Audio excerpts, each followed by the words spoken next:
Here, I'm going to try and give a speed review of The Gldn Hs by Salman Rushdie. It's a 2017 novel set mostly in New York about a family from Mumbai who comes to New York, the Gldn family. And indeed, their patriarch, Nero Gldn, has he's given himself and all his three sons kind of all these kind of mythical names. He's Nero Gldn. There's Petrarch Gldn. There's Dionysius Gldn.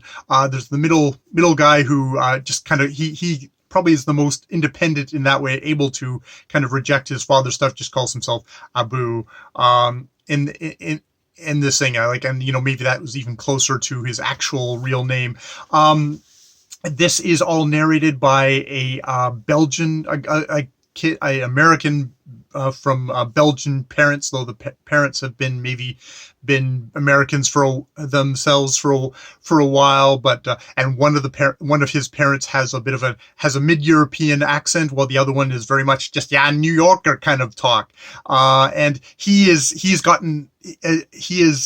definitely is it Nick Carraway of the Great Gatsby? He's insinuated himself into the family.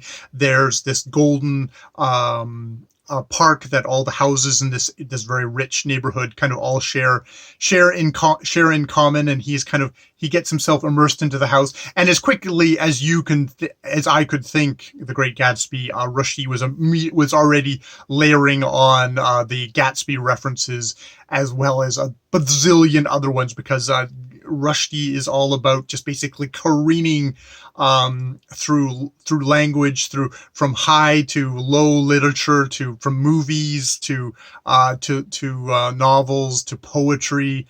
It's all kind of crammed in there. He is very much of the lover of language, and indeed his narrator. And sometimes it's just like with this onslaught of all the references and cinematic cuts, and we're going to have this scene and that, because he's right. Of course, the narrator is a budding screenwriter director.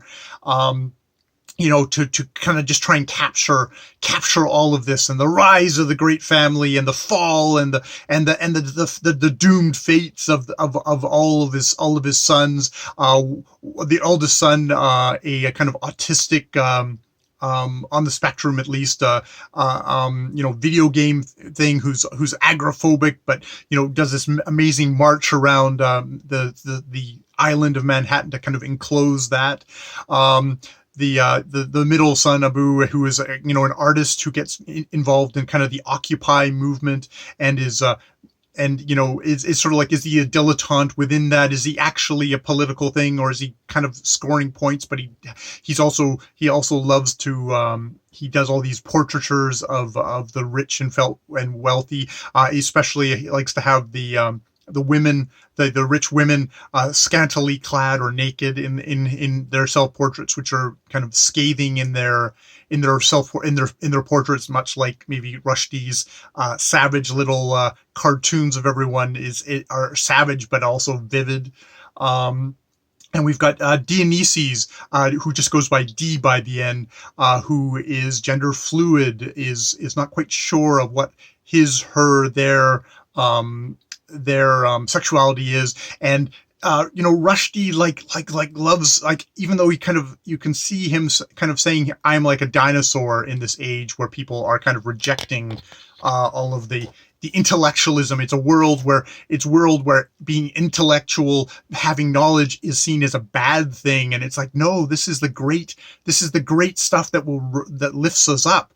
But we're in a world where, as he portrays, there's the Joker is getting elected, obviously very much a Donald Trump evocation. And I mean, you having watched the Joaquin Phoenix The Joker movie, which has got a lot of troubles in itself, it's like, yes, the Joker is Donald Trump, and the ethos, and you can see why the movie, you can see why Donald Trump seems to get elevated in this kind of maelstrom of thing. And indeed, it is a maelstrom. It is a maelstrom of language, of images, of gestures.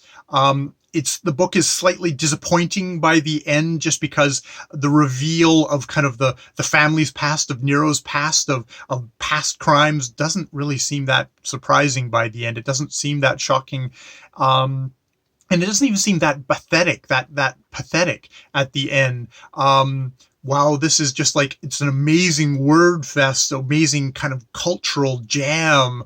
It also, to a large degree, I didn't feel engaged by the characters as much as I was dazzled and carried along by the sheer verve and energy of this older writer Rshd, who's still obviously just bursting with the language and the making all the connections, and just like the savage portrait of America, of the world, of identity, of making fun of criticizing, of calling into question how we construct identity, whether this is a passing fad of the youth, or is this something real, or is this something that's going to just kind of consume and destroy us all.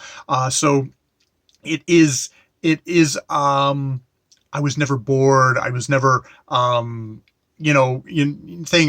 I rolled my eyes and I felt like, oh, this is an older author trying to kind of come to grips with the new, and sometimes failing, sometimes having, respect our elders, having some interesting insights into that, and also just being kind of that savage Jonathan Swift wit of like, I am going to make fun of your sacred cows, and I'm going to slaughter them in front of you, and we're going to see what we can find, and it's going to be good for you. But it's never broccoli. It's an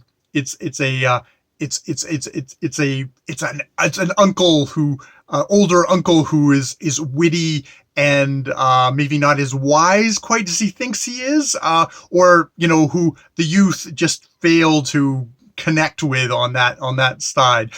Maybe that's a part of the reason why the narrator doesn't quite connect as a character, because he does seem more like, he says, "Oh, I'm out of time," but it's like you feel more like you've been written that we've called attention to that because Rshd knows he can't quite get that youthful voice there, that youthful filmmaker voice who's thinking everything in cinematic, but also seems to have all the literature at his fingertips as well, and has a lot of kind of what you would think is an older man's point of view of this crazy world. Yeah. So, I hear a lot about Rshd, about like, oh, how he's fallen off from Midnight's Children and from the Satanic Verses. I have a soft spot for his a little bit more relaxed, because maybe it's a children's book, Haroun and the Sea of Stories. But I also I love the energy. I love the energy of his voice, even if I'm sometimes I am rolling my eyes as a young whippersnapper of 50. So yeah, I think that's all I have to say about the Gldn Hs by Salman Rushdie. I will go on and try some more Rushdie. I had put him aside after The Moor's Last Sigh, because I kind of lost patience with that. But yeah, I'm glad I came back and had a thumb through this one. All right, more videos later.